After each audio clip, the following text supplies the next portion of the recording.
with Sophia O'Neal. Tell us about your business. All right, then everyone, thank you so much for coming today. Like Karen said, my name is Sophia O'Neal, and I am the owner and founder of Alitta. Now, Alitta is Greek for truth or truthful one. It is the promise that our products are made with transparency, ethically, and sustainably. It's not just our name, it's who we are, it's our mission. Now, like I said, my name is Sophia. I have over 10 years of combined experience in marketing, fashion, and design. And also, much of this experience comes from my former company, Two Pink Peas. I also have an advisory board that will be helping me with planning. The problem. Fashion is the second most polluting industry in the world. It is the second most polluting industry in the world to oil. Oil. There's oil rigs and there's mini skirts, and somehow they ended up in the same top three. And if you're curious what the third one is, it's agriculture. So it's still awful. And much of this is due to fast fashion. The quick production of clothing and accessories that are cheaply made, poorly made, and they're not durable. But they're cheap. And so people buy them and then they end up having to throw them away when they end up being worthless. And that's why 10% of what is in landfills is textiles and other. Our solution is produce beautiful, elegant products that not only serve the customer financially by hitting a competitive price point, but are also ergonomically and aesthetically pleasing and designed so that we are creating a sustainable and ethical product from the outset and not reverse engineering transparency. Our target market is women ages 18 to 35 who have an income up to $50,000 and live in cosmopolitan areas. This includes students, young professionals, and environmentally conscious shoppers. Our market size validation. Women's accessories and clothing is a $28.5 billion industry in the United States alone.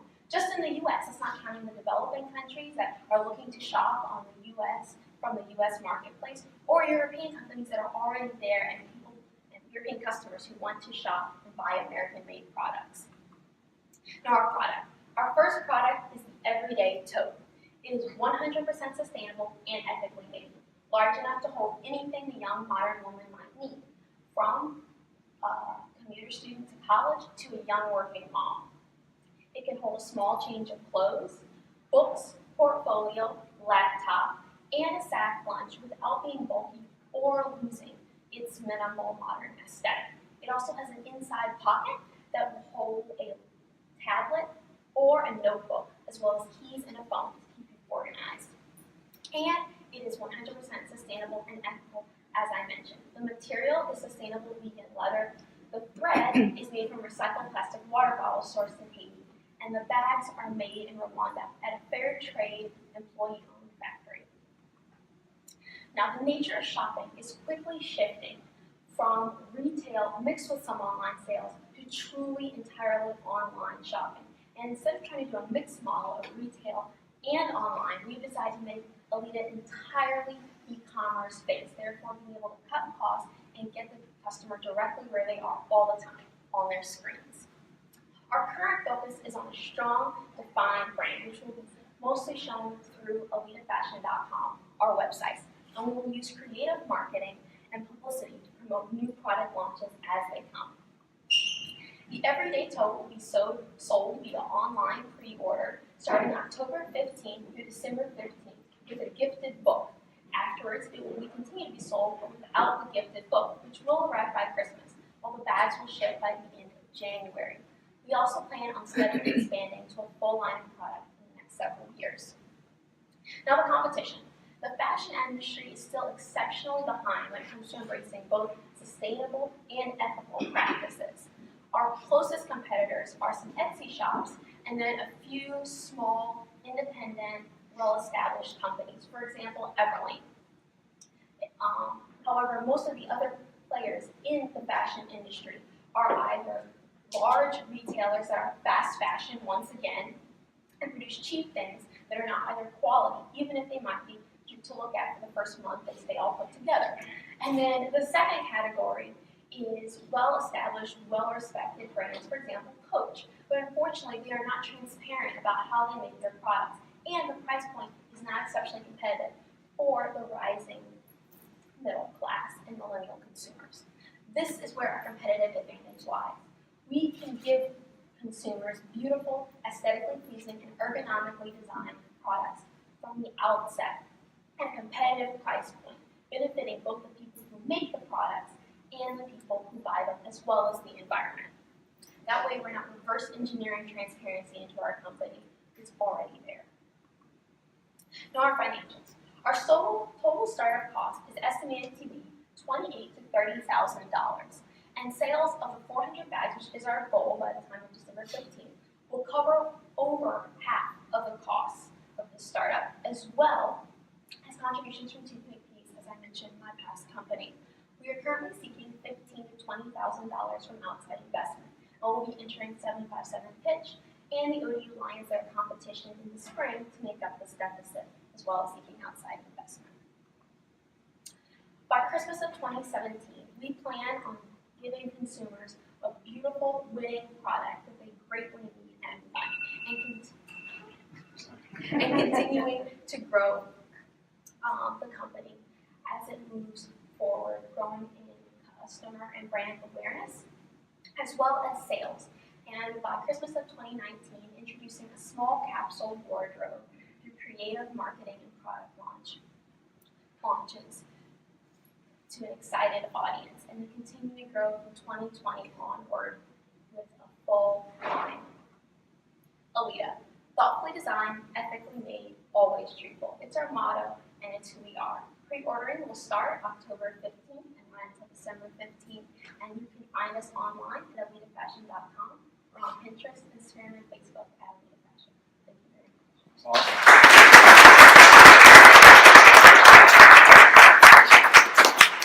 We're open for questions.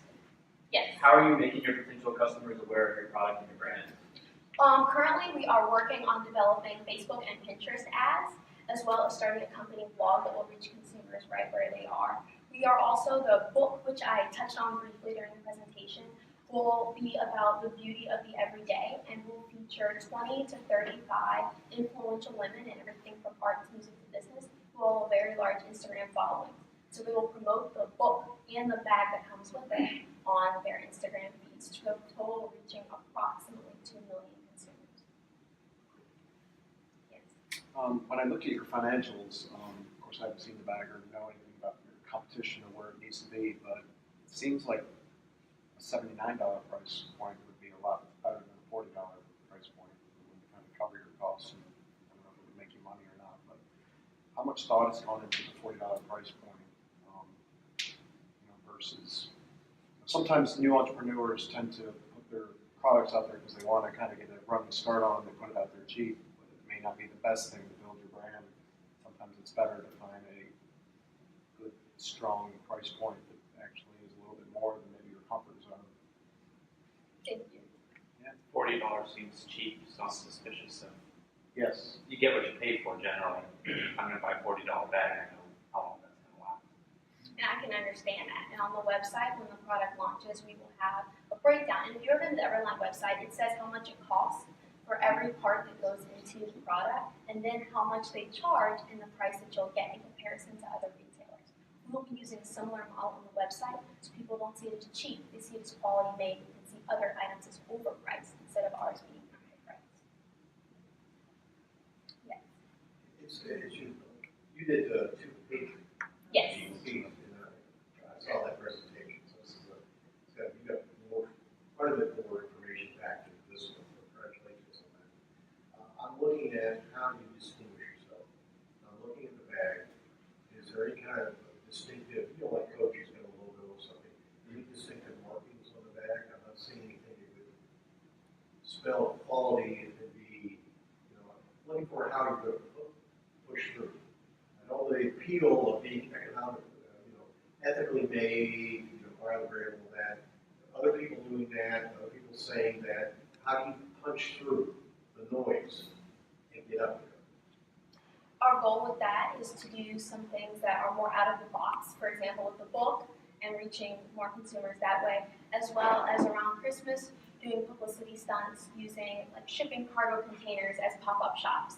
and that sort of thing to make us, well, yes, there are many other products in the field, to make us as a brand cool and to make us resonate with the consumer as more you're talking to a person and less talking to a brand, the way Warby Parker is interacting with their consumers. How do you turn that bag into a billboard? Turn the bag into a billboard? Yeah, I'm saying is you need to have everyone walking around like, you know, Yes. coach. Yes, You know that's a coach, just simply as it walks down, you see the little logo. yes. How do you turn that into a billboard, that every person that purchases that, walks down the street, they go, ooh, that's something. And start with it. We are going to add, and it's not featured in this because this is the prototype of the prototype, everything's still being made, but the logo will be featured in die stamp right here. And then we will also have a green hang tag that is made of the same material as the bag that will go around one of the handles, that is our Alitta green color, with the name spelled out in either white or black lettering. Yes. Can you explain to me what vegan leather is? Sure. Foremost is famous for their vegan leather, and it is made out of, it's plant-based instead of course, animal-based, and therefore vegan by that, and then the way they make it, they don't use any animal products in the way they make it. And I myself am not a vegan, however, veganism is growing in America and will only continue to grow here and overseas, as well as it is a mark of sustainability and a hallmark of transparency to customers when they see that. So I am impressed once again. I saw you the first time too. And congratulations on everything so far. So what were your lessons learned from the two pink and what made you decide to do Alitta now? I learned a lot from Two Big Peas. One, that hand making stuff isn't scalable. And I know that sounds obvious, but sometimes, I know for me at least, I got stars in my eyes. I was like, oh, I have a company, I can hand make it, I can make it work. And it doesn't work really very scalable. And so that was the main lesson I learned in manufacturing, as well as working to have the best design from the outset. Instead of going to make it, the customers will come, but to make the design very well and to have a wider campaign for marketing, not focus just on the Hampton Roads area, but onto the areas that want the product the most, and so using more business analytics and targeted marketing. Who are you targeting as investors? Are you looking at for angels or corporations or venture capital people or friends and family? I mean, who are you targeting and how are you going after them? We are targeting angel investors for right now and going after them mostly by doing events like this, as well as other pitches and competitions where angel investors would be in the audience. You found any? We have not. Actually, I take that back. We have found some, and we have found one in particular that will be investing. You mentioned the factory in Yes. New York. I'd love to hear a little bit more about how that came about, how you made that connection. Sure. There is a system called Justice and Liberty that not only owns their own factories in Africa, but has a network of factories that are fair trade, and many of them women-owned or primarily employing women in Africa. And so I contacted them and asked them for some recommendations. And they introduced me to Alitta Fashion, which I'm pretty sure I just mispronounced. And they are the ones who will be making the bags. It is almost entirely run by women, and women work there. And in Africa, unlike the US, many times women don't get the opportunity to work if they are a single mom or if their husband has died. And so this factory gives them a chance not only earn more than a living wage, but to support their family with work that teaches them a skill, because the factory also has a school attached to it, so the women can learn as well as they work. So I actually have a question for the audience. Since many of you saw Sophia, she pitched her great company, 2PPs. It is out in the market. She is selling them. It has a brand. She's over in the Monarch Way. She's choosing to perhaps, quote unquote, abandon it to focus on Alitta. And I would be interested in your advice to her about how to take something that you've built and continue in some fashion to sustain it, or is it something that truly you move on? And What are the numbers? Big decision. To move on from PPs. Mm-hmm. Is it making you money? Yeah, does it make any money? It is, but not when considering the implicit cost. Only when going for the bare bones numbers of how much does it cost to make each product, then yes, it does make money. But she still doesn't have a manufacturer on it yet. So, I mean, if you imagine a manufacturer, not just individual sewing, is there sustainable business? So it's hard to look at numbers standalone. Can you combine both?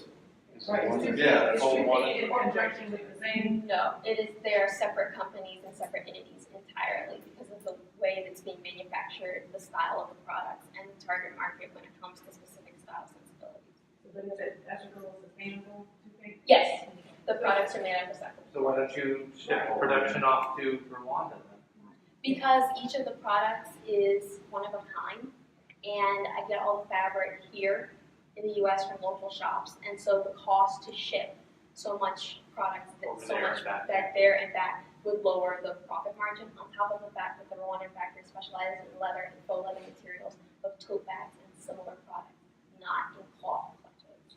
So what is your margin on these two pieces? Margin on The profit margin. 250s, the profit margin is around 60%. It's too low, right? How much are you charging for that? I don't think you're charging enough for this product. If you're doing business in Africa, you need to add some money to this because it's incredibly difficult to do business in Africa. I'm in multiple countries over there. It's incredibly difficult. What was your question at the beginning? Thank you for that, I Well, appreciate you it. should raise, I mean, Steve's right, you need to raise your price because, I mean, when you start talking $40, Karen's not gonna buy one. She's gonna buy something, she sees value at a $50 or $60 price tag. Nobody in here is buying a $20 shirt if you're used to dressing up, you're used to buying a more expensive shirt. If you're selling a branded product, you need to raise the prices or you'll never create a brand. It's too cheap. It's too cheap, value is perception of price. What's the cost to make one of the bags, and how does your market compare to other companies in the industry? How much it costs to make one of the bags? It costs approximately $15 to make one of the bags. What's the shipping? The shipping will be around $5 for the bag. Is that included in the 15 or? No, that's not So that's included. $20. Yes. before it leaves Before.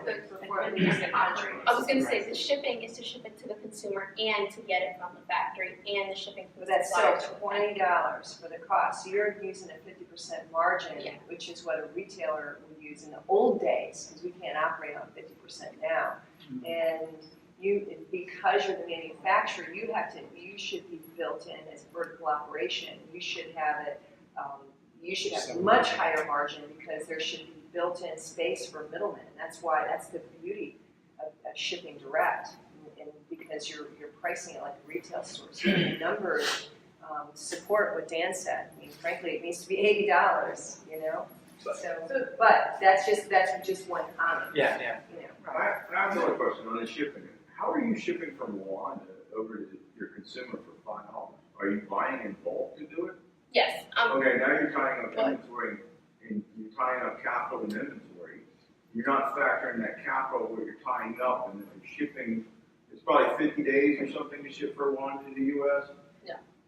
You're shipping by air? You're shipping by air. well, it's 21 days to ship from the factory By to air? London here. Yes, Then I would check your prices. okay.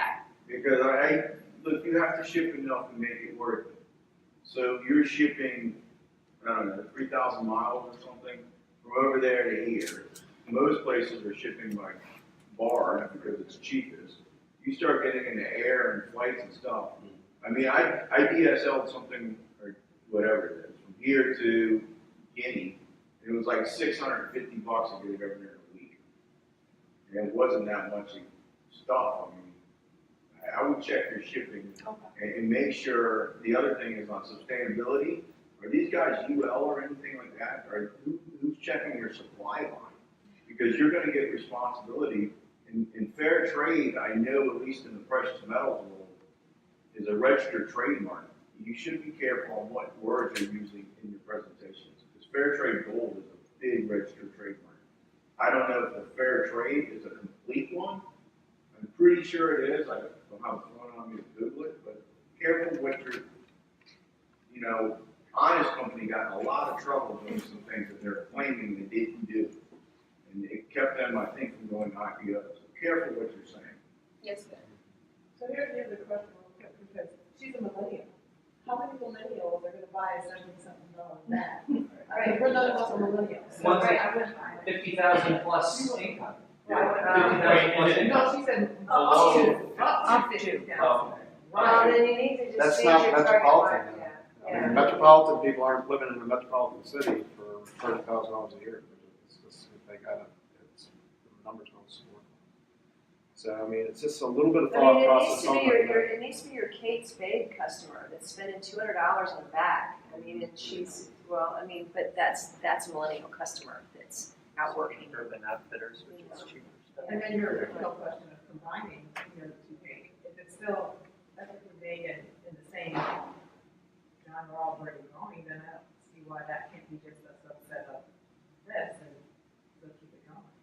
The work to put into it to be successful, especially from a marketing standpoint, is very, very difficult, and it's much more so than Alitta. So the two pink are demonstrated specifically individually designed? Yes. Okay, and not scalable? Yes. Okay.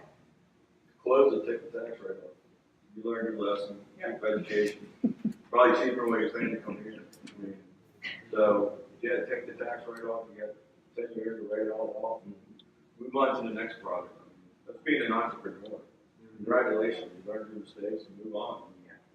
You don't make it, you'll never make it.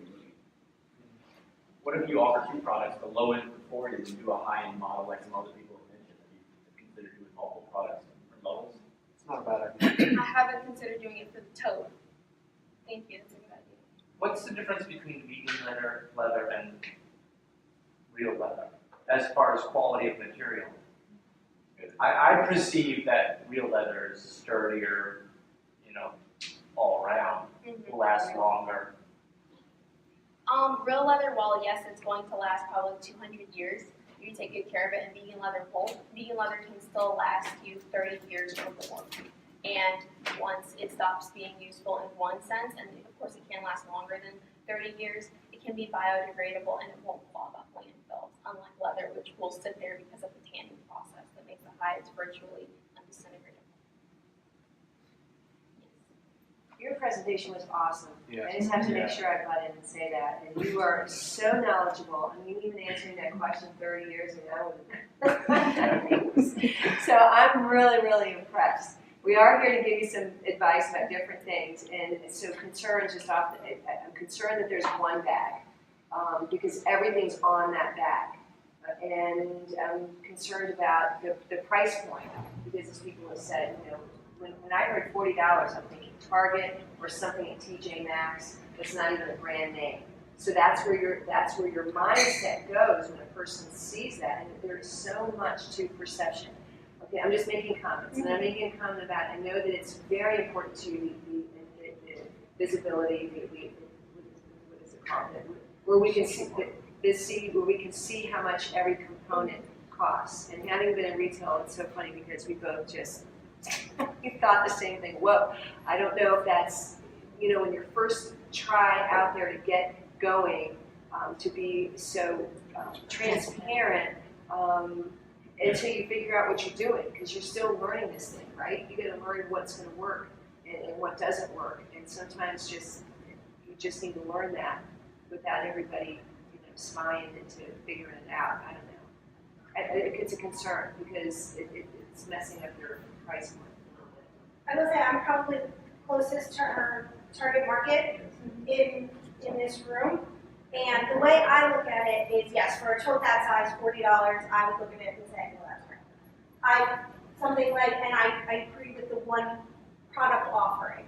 And I think you have no way to build your market. If your target is an 18-year-old who doesn't have a lot of money, then you have a $40 this size bag. Yeah, a little bit.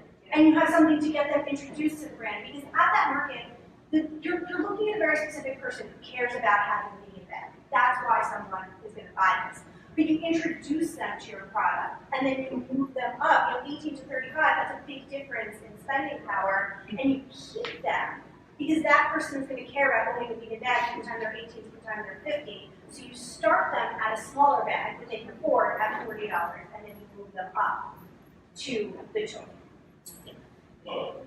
Piggybacking off what she said and you said earlier, I think if we did adjust the target market and maybe look at an area like California where veganism is growing, you would see that while it is growing in millennials, most people who are spending heavy money on the vegan lifestyle are probably between mid-20s to like mid-40s.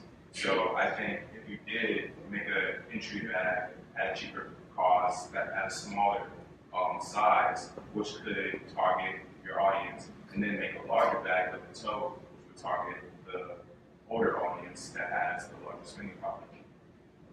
And remember this about millennials, they spend money on what's important to them, and they're all over the place. That's what's made the marketers and the retailers crazy for years, because we have brands, and then they'll buy cheap and go buy it at Goodwill, but then they'll go spend this amount on their handbag. I mean, they'll buy those $400 to $800 handbags, but everything else is Goodwill.